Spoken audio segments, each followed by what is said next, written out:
Yes, everybody, welcome back to Five. My name is Stephen Howson. Today, joined by Rio, as usual, but we got no Joel this week. So we have got someone that you might have heard of, which is Spencer Owen. Spencer, you all right? Very good, mate. Thanks. How are you? I'm all right, I guess. Both of you lot just decided to have kids instead of just watching Netflix like the rest of the country, didn't you, this last couple of weeks? We were just comparing bags under each other's eyes just to see who's got the worst ones. Yeah, I'm still on kid number one for me, so I expect it to get worse, but I'm getting used to it slowly but surely. Yeah. Before you all get mad in the comments, yes, we know Rio's mic isn't sorted, but for just £2 a month, we could sort that. And we'll tell you where to donate and get Rio a better mic at the end of the show. Right, FA Cup this weekend. What stood out for you? Oh, Marine.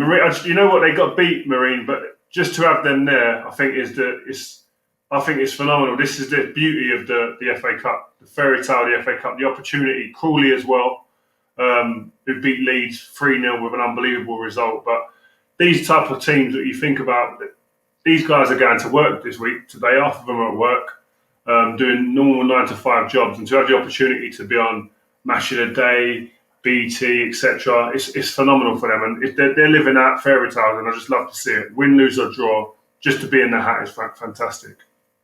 Spence, you had a bit of a journey yourselves, didn't you, with hashtag this year in the FA Cup? Must have enjoyed that. Looking enviously at Marine, because aren't you only about a league off, Marine?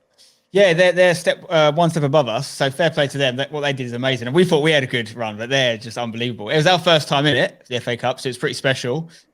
We beat two teams in the league above us, and then we got beaten by a team 3 divisions above us on penalties, which was Braintree, who are National League South. So it was a really good run for us. We're really happy with it. And yeah, Rio's completely right. You know, it's particularly for non-league clubs, the magic of the cup is well and truly still intact. You know, some people will tell you that the higher up teams maybe don't take it the same way, but you know, from the lower level, it's such a big opportunity for clubs. You know, Marine, even though they weren't allowed fans in there in the same way they would have in a normal year, they still have been able to monetize that game in a way that's going to secure the future of that club for multiple years, which is what it's all about. You know, so fair play to them.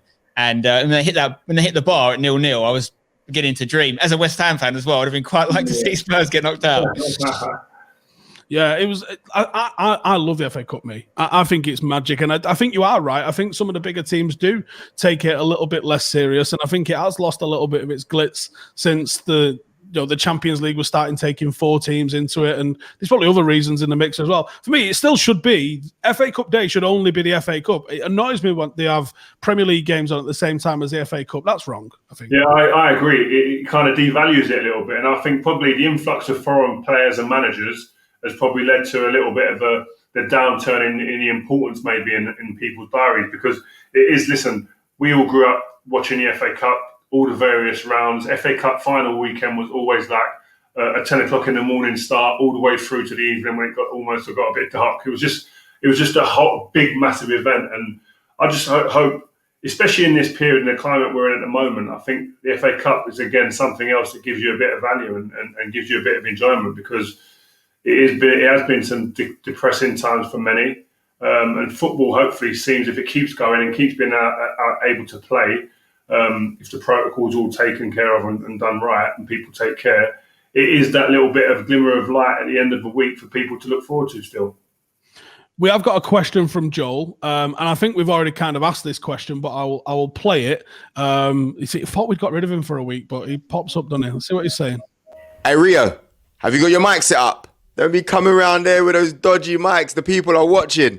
Obviously, we had reality TV stars coming on the pitch on the 90th minute. My question to you guys, which game stood out the most this weekend? Me, personally, I would say I love the story of Marine and where they're from and how low in the leagues they are.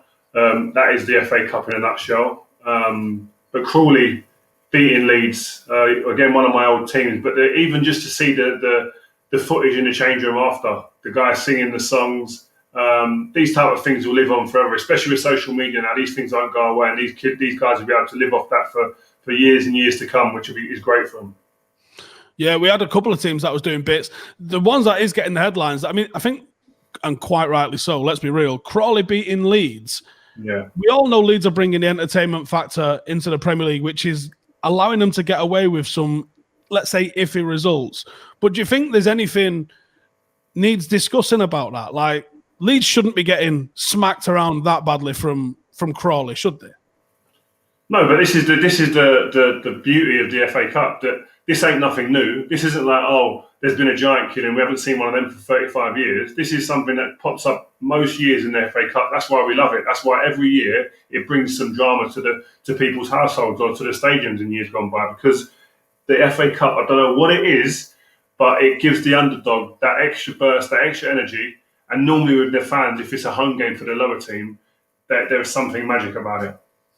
I think there is a science to it as well, because it's like, well, take the Leeds example. First of all, we've seen giant killings before, but this was like, it was the manner in which they were killed. It wasn't like a tight 1-0 win or penalties. But what I would say is that what Rio said about the foreign managers coming in and maybe not putting that level of importance, it's also about players as well. Like, we talk about this one-off game, and Rio's played in many of them.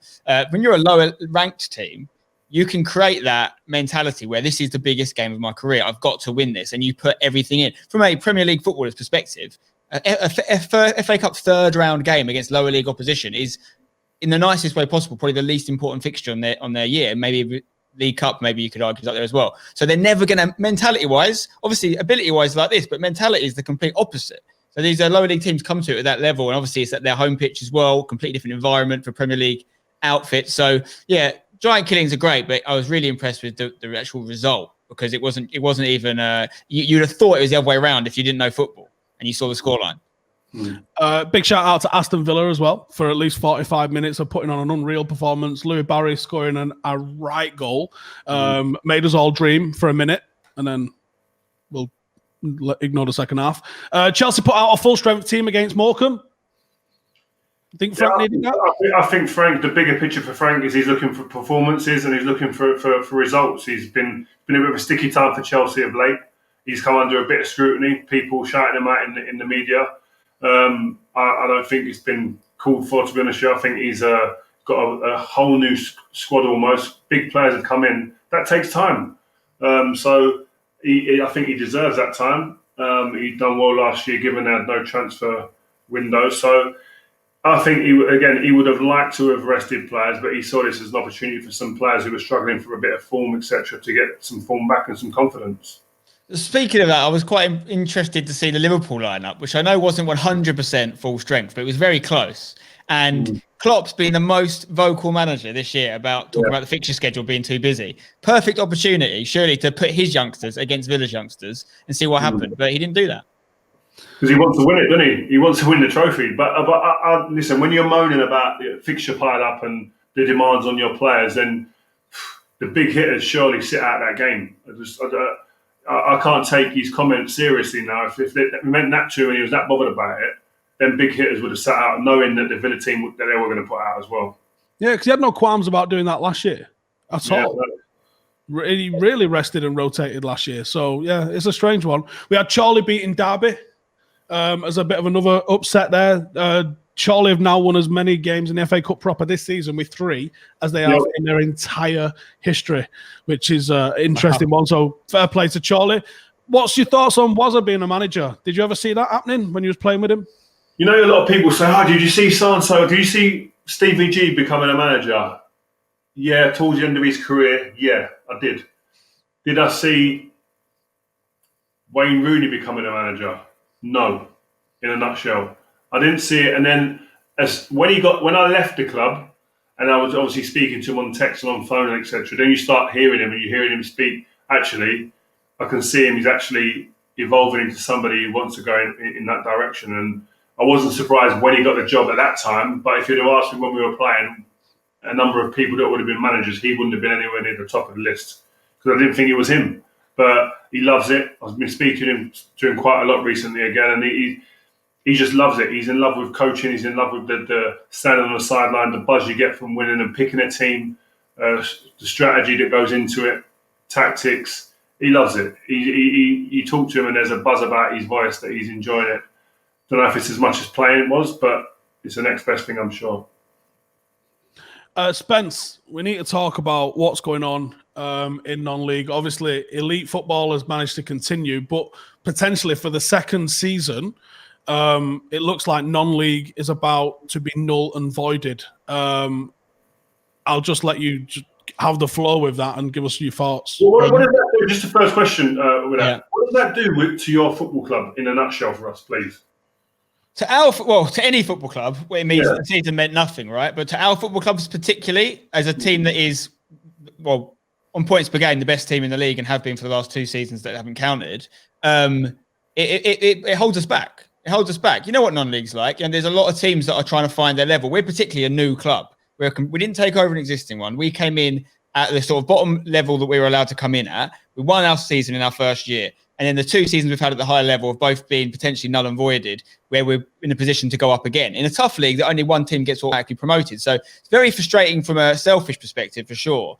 From our club, we're very lucky in the business side of things. It doesn't hurt us. We're not a club that is built around a model of fans coming through the gate, as much as we love that.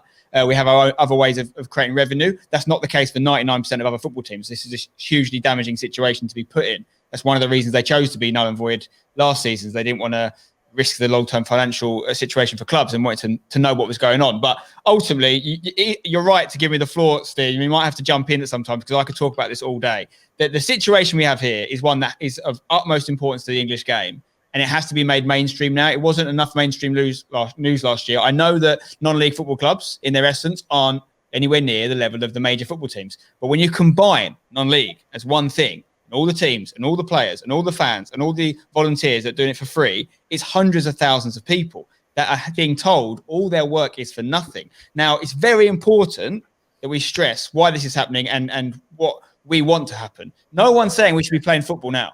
It's not safe for non-league. It's not worth it. I understand why the higher levels play, all the money involved, and I understand why it shouldn't apply to our level. I get it. No one's ever argued we should be playing or even finishing the season. The difference is they expunged our results from last season. Most leagues had at least 70% of games played, some as many as 80%. Okay? They didn't use points per game. At the time, they made the decision very quickly. They made it 6 days after the last ball was kicked in our league. So we're talking about back in March 2020. Okay? Premier League didn't decide about Project Restart till months after that. They expunged the results 6 days after the game was last played. And they said they can't use points per game to decide who goes up, for example, who gets relegated, whatever, because there was no precedent for points per game being used on an incomplete season before, which there wasn't before that.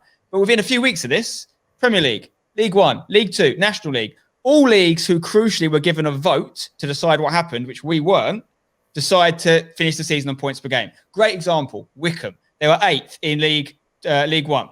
They, as a result of points per game, they get pushed up to 3rd. They do the playoffs because they played the playoffs. They won the playoffs. They're now a championship team because of that decision to do points per game. None of that would have happened without that. We weren't given that opportunity. Essentially, non-league has been franchised off in a bad way. That the whole upwards mobility of the English game, which is what makes it so romantic. It's why me and Stephen both have non-league teams now, because we love that idea of progress and what you can achieve. It's been killed. It's been stopped in its tracks. Why is that? Why is that then? Tell us why. They have labelled Conference or National League South and North and above as elite football, and they've labelled everything beneath that as non-elite. So essentially, Saturday football, non-league football, the same teams at the FA Cup are being classed the same as a Sunday League team from this point on. That's how they're being viewed by the powers that be. They're completely ignoring the money that these teams are spending, not just on costs and pitches and whatnot, but on wages. Let's be honest, there's a lot of people earning a lot of money in non-league. Marine this week, they could have got through Tottenham. All right, it was a very difficult ask for them, but they could have got through Tottenham and only been playing the FA Cup because I think they're about to null and void the Northern Premier League, which is what they're in. So they would have still been playing an elite competition because they was still in it, but they're not elite. Therefore, the league that they're in isn't allowed to continue. It makes no sense. That will be their last game of the season. I'm very sure of it. So what would you suggest should be the turn of events from the powers that be then? So in a dream world, they would reverse their decision of expunging last year's results, and they would combine them with the games we've played this season. Because remember, there's no promotion relegation at our level, so it's all the same teams in the leagues. So whilst it's not perfect, not everyone's played each other twice and whatnot, there's enough games there. There's probably between 30 and 40 games in all these leagues that have been played, which is more than what League One, League Two, National League had last year, and use points per game to promote. The problem is, obviously, you're going to relegate some teams who haven't mathematically been relegated, which did also happen in League One, League Two, and all these other leagues. There is a way around that. We're very fortunate in many ways that next season, non-league, we're planning a restructure. Okay, they were going to move some teams around. They were going to make some leagues have more places, whatnot. There is a world where they can use points per game to promote and not relegate anyone. This is 100% the preferred option. The problem we're going to have is convincing them to ultimately admit they made a mistake and say we shouldn't have expunged last year's results, because the only way we can use last year's data is if they unexpunge them. That already went to a legal case before. Many of clubs were behind 9 months ago and it lost. So the chance of them bringing those games back is very unlikely. What they might do is they might use the very much smaller limited data we've played in our league. So our team have played 12 games this season. Some teams have played 3 or 4 in non-league divisions. They can't use that points per game of 4 games. We were talking about this before we went live. The likes of Jersey and Isle of Man, because they're on islands and the complications of travel, they played no games. Wow. Well, Jersey Bulls one is different. So Isle of Man have played no games. Jersey Bulls one's the worst. They're the most shafted team in this whole situation, right? They have won every game they have played this season and last season. They're clearly not at the right league. When you combine that with the fact that when they null and voided last year, they'd already achieved promotion. A month before the season ended, they'd mathematically achieved it. It didn't go up.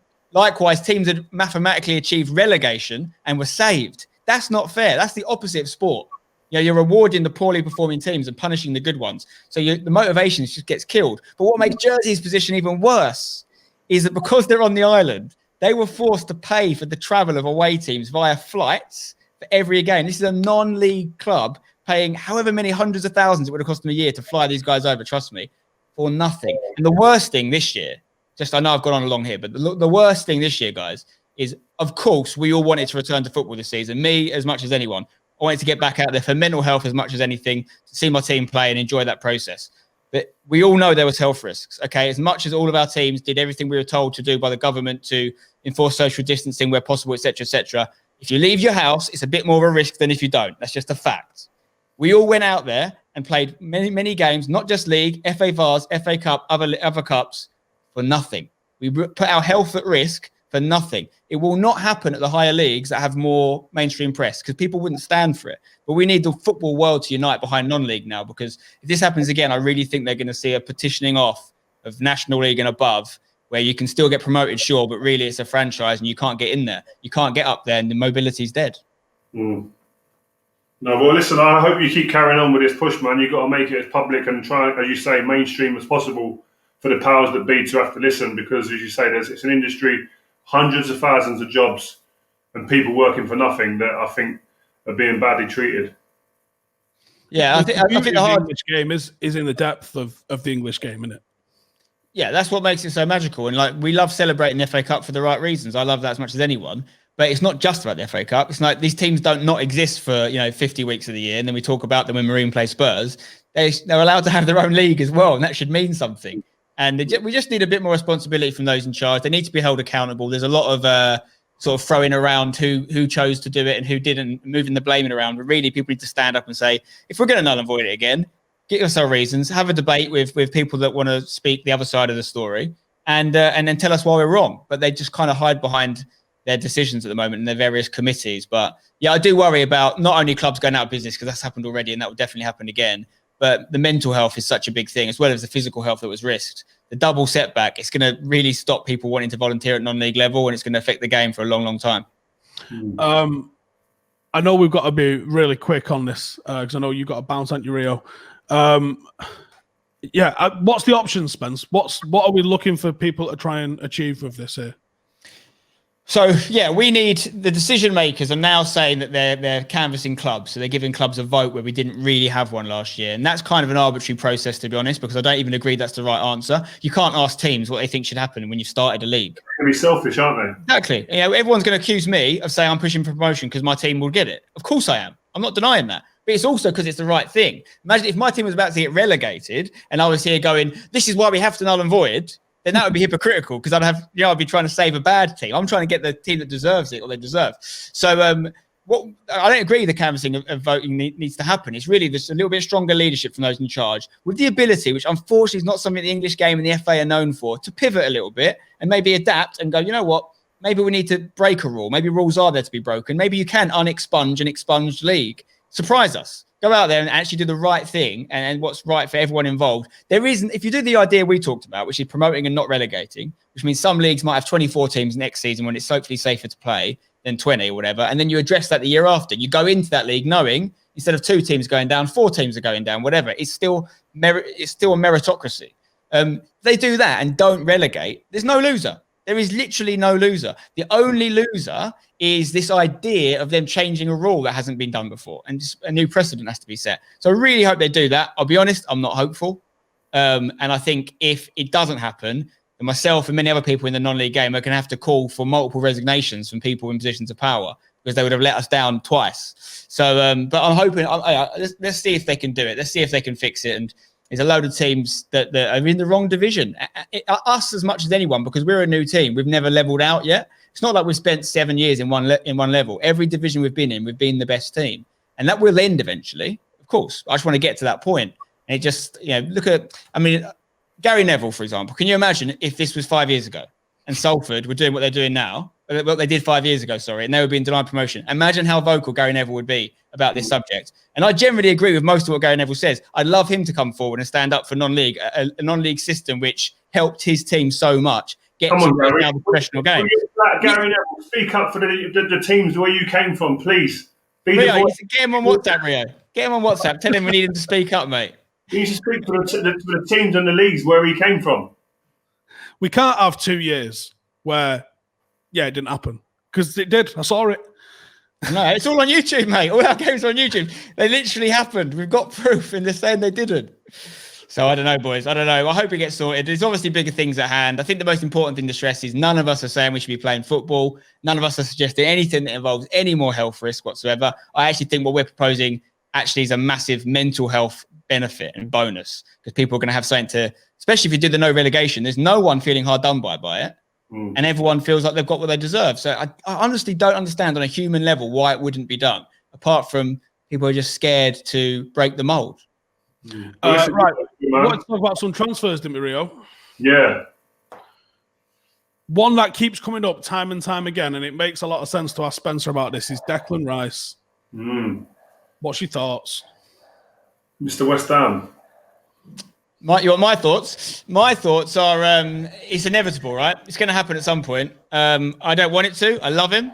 And I don't know if you can hear my dog in the background. He's not happy about Declan Rice either. I think unless we can kick on dramatically quickly, I know we've had an okay start to the season this year. If we could maybe get into European football somehow, that might give us a few more years. But then you look at our transfer dealings already. We've got one striker. We've just sold Haller for 20 million loss. It beggars belief. Why would Declan stay at a club showing that? And don't get me wrong, I know there's COVID and it might be financial reasons for that decision, but if he's got an opportunity to go, I wouldn't hold it against him. If he can progress his career, he's playing regularly in the England team, surely he needs to be playing Champions League football. Is that the feeling of the main, like the masses at West Ham, or is that just because you seem like quite a cool, calm guy that just understands? I think people would be devastated to see him go, but I think anyone that wouldn't understand it, particularly when it's talked about Chelsea, because the Chelsea thing, it's where he started. We talk about him being one of our own, but was at Chelsea Academy first. Yeah, they released him, but then he came to us. He's got that bromance with Mason Mount. They're best buds. They clearly want to play together regularly. And if it was somewhere else, maybe that would hurt a little bit more. But the Chelsea thing seems like it's done and dusted almost, doesn't it? So I hope it's not this January. I think that would really hurt us. We're already a little bit worrying with what's happening in the transfer window. But if Declan goes as well, the midfield is kind of built around him now. With Souček in the middle, it's a really decent pair. Unfortunately, Mark Noble, who we all love, is not the same Noble he was a few years ago anymore. And if you throw him in there, you do see the negative effect. So we need to keep him for the season if we can. But I don't think any reasonable West Ham fan would hold it against him if he was to leave in the summer. I don't think he goes this window. I think he stays there for the remainder of the season. I don't think he's the type of kid who's going to push to leave right now. Yeah. If it happens, it will be between the clubs. I don't think he's going to be the person that instigates it. And I think he's quite a laid-back kid in that sense. But I see him being someone. Listen, I spoke to him not necessarily about this transfer, but he's a driven kid. He's someone who wants to achieve. He's someone who wants to better himself. He wants to improve. He's like a sponge. He asks questions when you speak to him. What was it like in your time? He reminds me a lot of myself in that respect. He'd ask you questions like, so what was he? What was he like?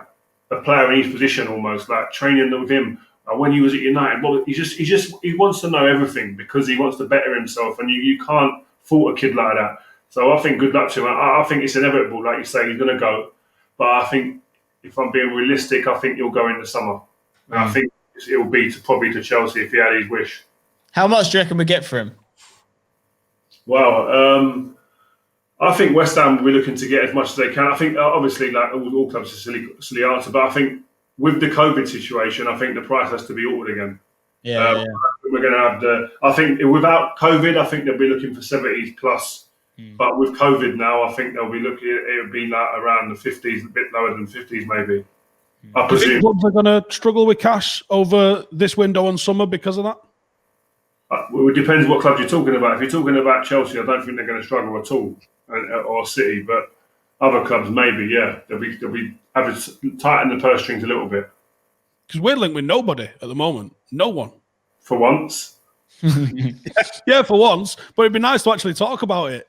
We just brought the kid in from Atalanta. Do you know what I mean? Yeah. He hopefully does something. Do you know? But if you see his clips and then you speak to a few of the people at the club who are involved in buying him, potentially this kid could be an absolute world beater. And I think that's the faults of Man United people, that this kid is going to be, they've unearthed, not going to give him that pressure of Ronaldo, but a little bit like no one knew about Ronaldo when we bought him really, other than the people in Portugal. This kid seems quite similar in that sense. And if you see his clips and the way people talk about him, I think the world's his oyster if he applies himself right.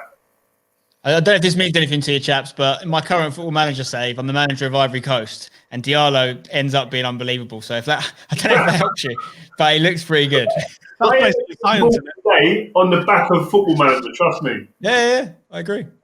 Oh, there's definitely been careers carved out on the back of they turned out good. Although to be fair to them, Football Manager do have like the biggest network of scouts in the world. So there's on Sky Sports, don't they? They have it. The stats. Even Louis Barry, when he scored for Villa, anyone that's played FM a lot know he becomes an unbelievable player in the future in the game. So when he scored, that's what I love about the game. You can joke about it, but I had heard of that kid. Do you know what I mean? If I didn't play FM, I would never have heard of that kid when he scored for Villa, but I knew all about him. So I saw Barry score. I'm like, oh yeah. Actually, in fact, I remember because I was streaming at the time, someone went Villa scored. I hadn't even seen their lineup. And I went, is it Louis Barry? Because I knew he was this young kid. And it was. There you go. We've got a question from Joel. Let's see what he's got to say. People, Ozil, he's finally leaving, bruv. Oh my gosh. Have you seen his brother putting up all the crazy stuff, the Fenerbahce stuff on his IG with the wink? How would you have handled the Ozil situation if you were in charge? Oh, firstly, I think Mikel Arteta's gone in there. If I was him, I would have gone in and assessed the situation. Why hasn't he played previously? Speak to Mesut. And then it's all about how he applies himself on a training pitch. I think I'd ask him how it was in the last regime, but then I'd give him a clean slate and say, right, you go out there and do the work for me. You work on a training pitch, and then I see it playing out in the 90 minutes in Emirates and then all the other grounds. Then we'll have a great time together. That's the way I would have approached it. Now, the problem is with this whole situation, whether you're an Arsenal fan or someone just looking in as a football fan, we haven't really been given any insights into how the situation has come to where it got to. He's a Mesut Ozil World Cup winner, player who played at Madrid, was fantastic there, etc. Done some great things at Arsenal. He's spending more time sitting on Twitter and Instagram, talking about his team and the young players, etc., and sending out funny messages than he is kicking a ball, which doesn't make sense to me. And I want to know the reasons why. Like everybody else, why is he not playing? Because the kid's talent is unbelievable.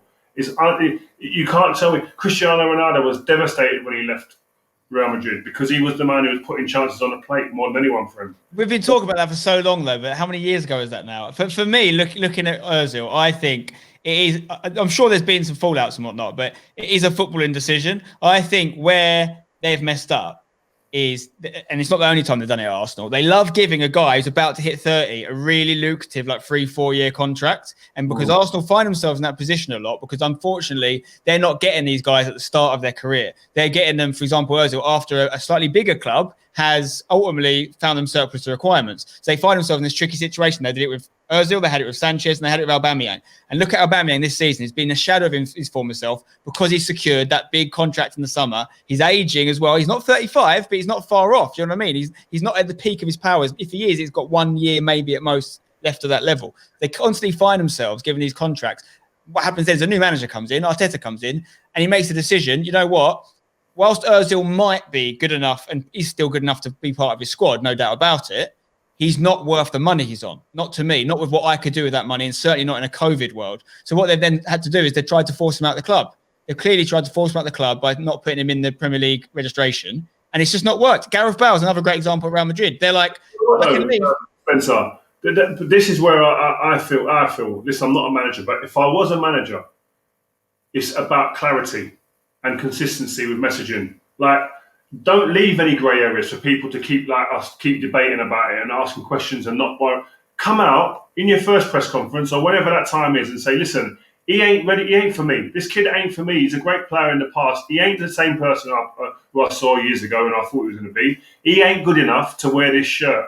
So he can either sit in the background and sit there and be quiet and train on his own, or get his agent to find him a new club. That clarity, I think, dispels and takes away so much of the grey areas and the debates and the conversations that go around it. Because what it all does is it destabilises the club in the end, and that's what it amounts to. That's how it should be done. The problem is, I think Arteta's come in, and if he comes out and says that, first press conference is not good enough, then all that negative attention gets put to the board who gave him that contract. And they say, why did you give him this contract a year ago? Like, if Arteta thinks he's not good enough, how has this happened? And I think that it's a very difficult position to be put in as a manager. In an ideal world, that is how it would work for sure. But unfortunately, Arsenal keep finding themselves in this situation. And maybe he did say that behind the closed doors. Maybe he did say to Ozil, your time at the club is over. And Ozil made the decision, which financially, above anything else, is the better one for him, which is, I am not going to get this contract elsewhere. So and he's won his World Cup, he's won multiple things. He maybe lost that ambition to go and play for the sake of playing. So he's going to wait until he has to leave, till he does.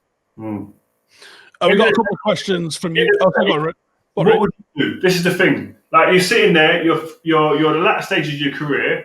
Your probably career trajectory is going like that now, slowly but surely. Yeah.